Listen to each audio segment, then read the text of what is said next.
Kita berlatih memberikan nasihat. Chris dan Iwan berada di rumah Chris. Mereka telah belajar sepanjang pagi, dan saat ini mereka merasa letih. I'm tired. I don't want to study now. I feel like a break. Artinya, saya ingin beristirahat. Yes, me too. I feel like a break. Why don't you have a rest? Why don't you go out for a while? Well, where can I go? I don't know. Why don't you ask Iwan? Have you got any ideas, Iwan? Why don't we visit Lucia? Yes, that's a good idea. But I don't know where she is. She might be at her father's shop. Why don't you ring her up? Or what about walking over to her house? She's probably at home helping her mother. Go on, have some exercise. Walk over. Okay. Come on, Iwan. We'll walk over. Ungkapan Why don't you? dapat dipakai untuk memberikan saran atau usul dan nasihat. Why don't you have a rest? Why don't you ring her up?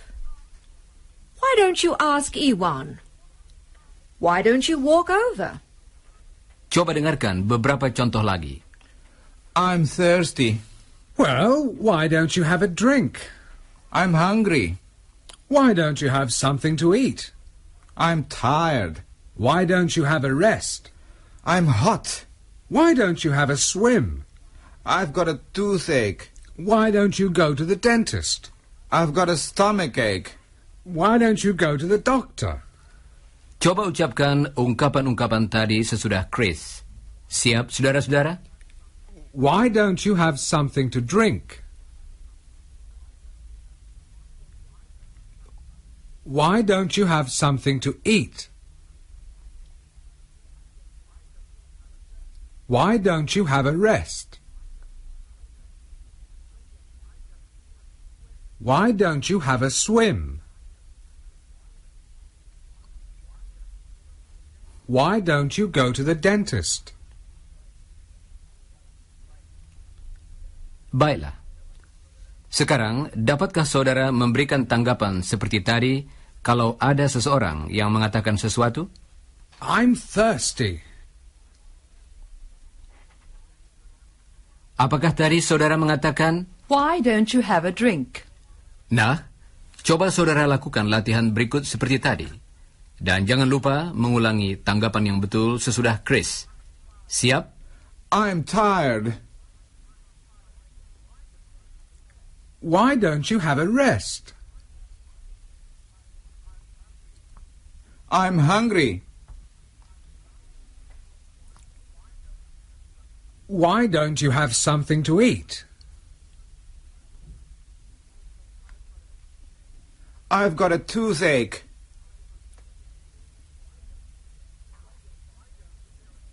Why don't you go to the dentist?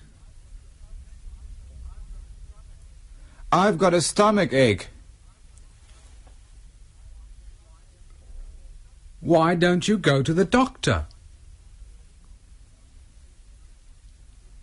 Saudara pendengar, Chris dan Iwan baru saja akan pergi ketika Jane dan Don datang.